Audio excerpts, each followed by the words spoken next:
ఇప్పుడు ఎన్నికల సందర్భంలో ఇప్పుడున్నటువంటి ప్రభుత్వ పెద్దలందరూ కూడా కలిసి ₹1,00,000 సరిపోదు, దాంతోపాటు ఒక తులం బంగారం కూడా కలిపి మీకు ఇస్తాం కళ్యాణ లక్ష్మి పథకం కింద అని చెప్పారు అధ్యక్ష. కళ్యాణ మస్తు అని పేరు పెట్టి ఈ పథకాన్ని ఇస్తానని చెప్పి కూడా చెప్పడం జరిగింది అధ్యక్ష. కానీ 15 నెలలు గడుస్తున్నా కూడా మరి కనీసం కళ్యాణ లక్ష్మి ఎంతమందికి ఇస్తున్నారు, పాత పద్ధతిలోనే ఇస్తున్నారా, ఇస్తుంటే క్రైటీరియా మార్చారా లేదా, ఇంకొకటి ఈ తులం బంగారం మరి 15 నెలల్లో అయినటువంటి పెళ్లిళ్లకు మీరు తర్వాతైనా రీఎంబర్స్ చేస్తారా, ఏం చేస్తారు అనేటటువంటి అంశాన్ని మేము అడగడం జరిగింది అధ్యక్ష.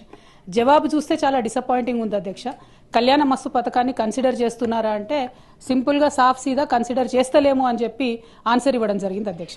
అంటే మీరు ఎన్నికల ముందు మహిళలకు తులం బంగారం ఇస్తామని చెప్పి మభ్యపెట్టినామని చెప్పి వాళ్ళ కౌన్సిల్లో ఇచ్చినటువంటి సమాధానం వల్ల ప్రభుత్వం మళ్ళొకసారి నిరూపించుకుందని చెప్పి మేము భావిస్తూ ఉన్నాం అధ్యక్ష.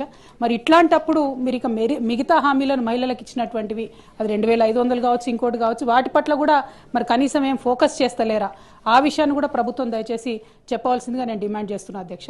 మరి ఇంత సోషల్ కాన్సెప్ట్, ఇంత బ్యాక్గ్రౌండ్తోని మంచి ఇండికేటర్స్తోని చేసినటువంటి కార్యక్రమాన్ని నీరుగార్చడం, మీరు ఇచ్చినటువంటి హామీ మీద ఇంత విస్పష్టంగా మేము అసలు చెప్తలేము, కన్సిడర్ చేస్తలేమని చెప్తే ఇది మహిళలను మీరు మోసం చేసినట్టుగానే మేము భావించవలసి వస్తుందని చెప్పి ఈ సందర్భంగా ప్రభుత్వాన్ని అడుగుతూ కనీసం మరి తర్వాతన్నా ప్రారంభిస్తారా అనేటటువంటి ప్రశ్నను నేను మంత్రి గారిని అడుగుతా ఉన్నాను.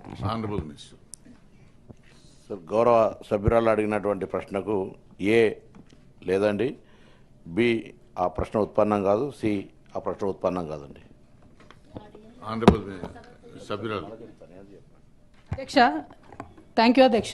పొన్నం ప్రభాకర్ అన్న చాలా నిజాయితీగా మేము మహిళలను మోసం చేసినాం ఎన్నికల ముందు, ఇప్పుడు మాత్రం ఆ పథకం ఇచ్చే ఉద్దేశమే లేదు అని చెప్పి